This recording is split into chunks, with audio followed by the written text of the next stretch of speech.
How's it going everyone, and welcome back to another online tutorial video for 1001 MSc. My name is Brock Grant and today we're going to be covering gases. So in this sort of module we're going to be looking at several different things. A lot of them involve the movement of gases or the changing of gas properties like pressure and temperature, stuff like that. Now, the big thing I recommend here is you check out the introduction and standards of measurement, because again, a large emphasis in this module involves the ability to be able to convert units. So the first thing I want to start talking about is the Kinetic-Molecular Theory. So essentially what this theory is that it says that the distance between gas particles is huge. Okay, so when you consider the size of the particles and the space around those particles, the difference is massive. Whereas compared to, say, a dense solid, such as like iron or even a chunk of carbon, the space around them is nowhere near as much.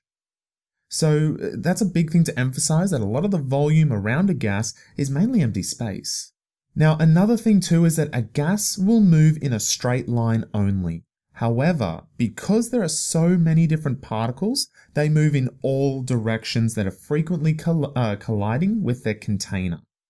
So what that means is if we have our gas here, because there are so many different gas particles, yes, they do travel in a straight line, but they will all travel out in many different directions.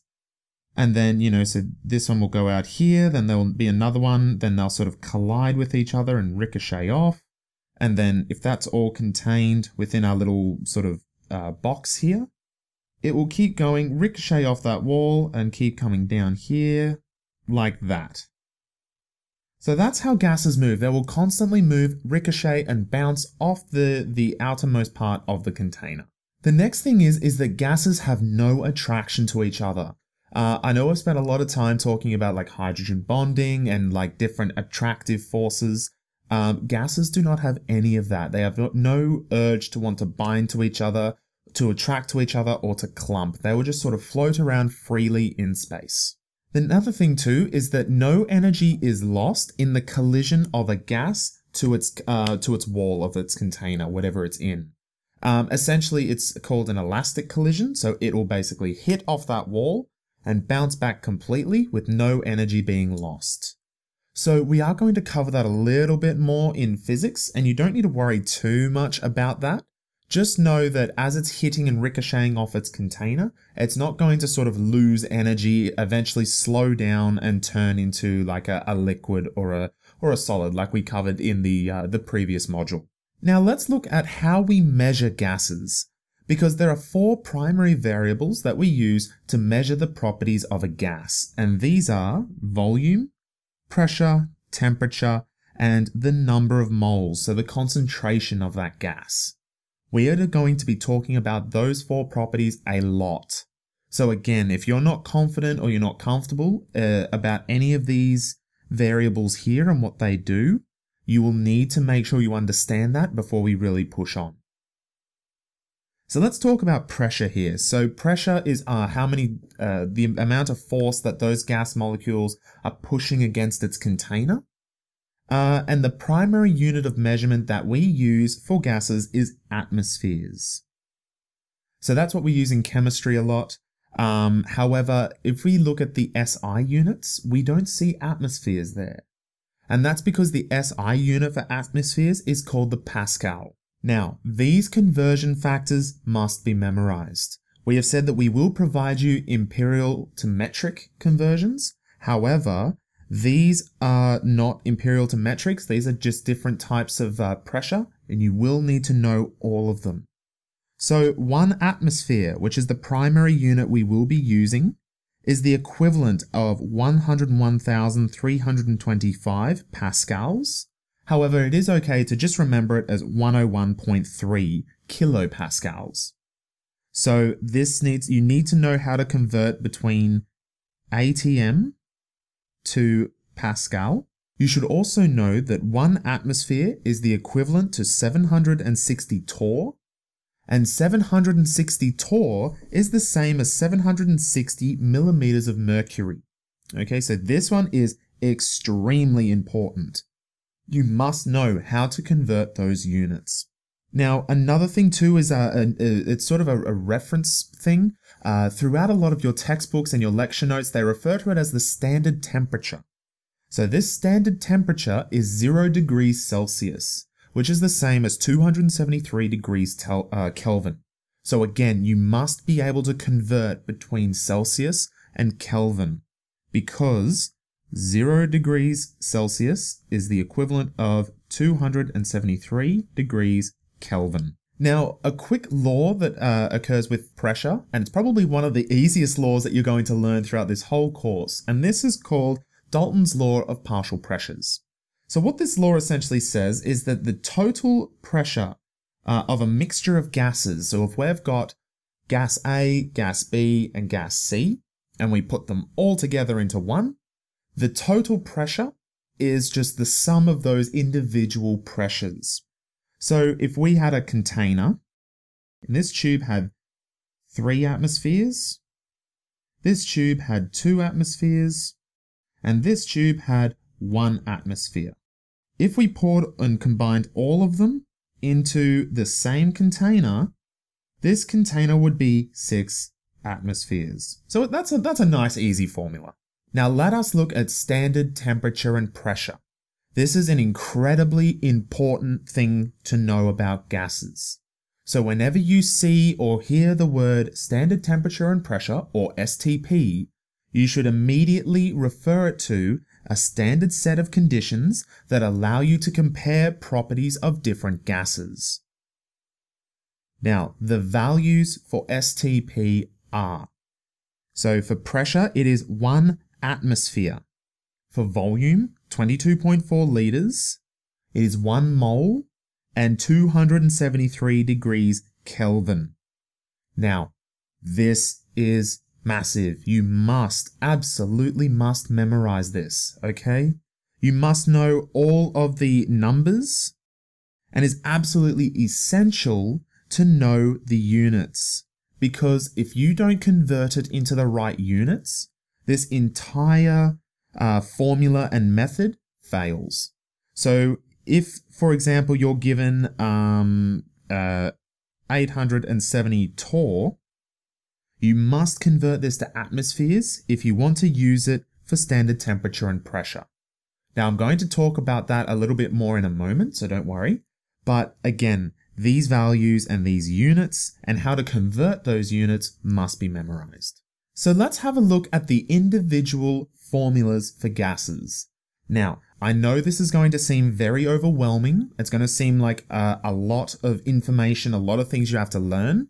However, I'm going to show you a fantastic shortcut at the very end. So stick around and we'll get through this. We'll get that understanding going, and then I'll show you the shortcut. So the first one is Boyle's law. So Boyle's law essentially shows the relationship between pressure and volume. So what that means is that if you decrease the volume, you will increase the pressure. So another way that this can be written is PV is equal to constant. So what that means is that as the pressure goes up, the volume will go down. So it's inversely correlated. The next one is Charles's law. So Charles's law shows that at a constant pressure, so that's important. So at a constant pressure, so it's not changing, the volume of a gas is proportional to its temperature. So 2 things here. One, essentially what this means is as you heat up a gas, it will want to occupy more of a volume. It will want to expand, to spread out. And secondly, when you are using gas laws, never use degrees Celsius. You always use Kelvin. Okay? Kelvin is the new thing. Don't use Celsius. So Charles's law here also demonstrates why containers get broken or things explode if you heat them up too much, because the gas will want to expand and occupy as much volume as it can. The next one is Gay-Lussac's law. So Gay-Lussac's law shows that the pressure of a gas at a constant volume is proportional to its temperature. So again, if you increase the temperature, you're going to increase the pressure.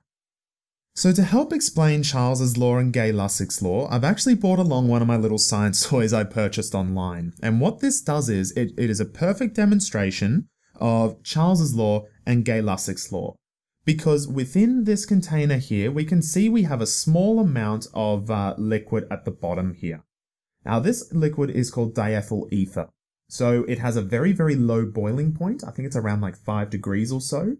But it is in a perfectly sealed container.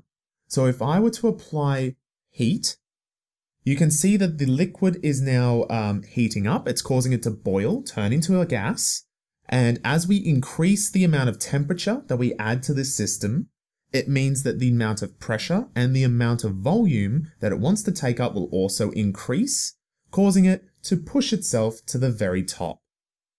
And again, if I grab the very top part here, it will cause, because it's going to be a higher temperature near the top of my hand, and it will want to push the liquid right down to the bottom. Okay, now that we've looked at the individual laws, so Boyle's laws, Charles' law, and Gay-Lussac's law, let us now look at the combined gas law.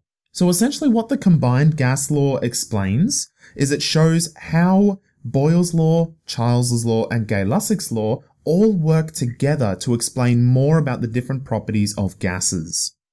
So this is the formula here. And again, this must be memorized. This one's very important. So we can see that pressure times volume over temperature is equal to P2V2 over T2. Now, when you have a question regarding gases, I know I say this every module, but it's very important to read the question carefully. So I've got a little sort of flow chart here. So if you notice a change in one gas, yes, then use either Boyle's, Charles's, Gay-Lussac's, or the combined gas law, whatever is appropriate for the question. If you don't, you need to ask yourself if the gas is at STP. If it is, you're going to use the ideal gas law, which we'll talk about in a moment. If not, then you're sort of out of options. So I think you need to reread the question again and make sure you understand all the components. So here we have the ideal gas law. So the ideal gas law is the fusion of Boyle's, Charles's, Gay-Lussac's, and Avogadro's law. So this formula is the most important out of all of the gas laws. And this is what I said to you about having a bit of a shortcut. This formula here, the ideal gas law, is a fusion for all of the different gas laws combined.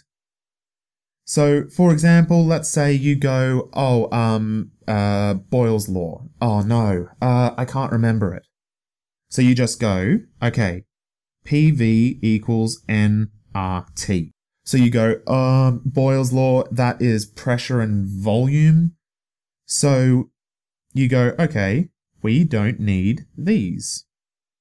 P1V1 is equal to P2V2.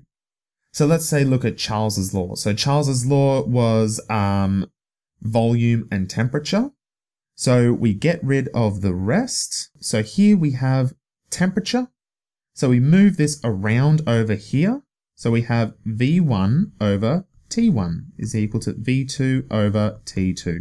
So by using the ideal gas law, it means that you can rearrange it constantly to find out each of the individual gas laws that we discussed earlier. So it's a very, very good shortcut. Now, the ideal gas law, we have pressure, volume. Now, N represents the number of moles, and R is a constant. This must be memorized. You must know that the constant for the ideal gas law is 0.0821.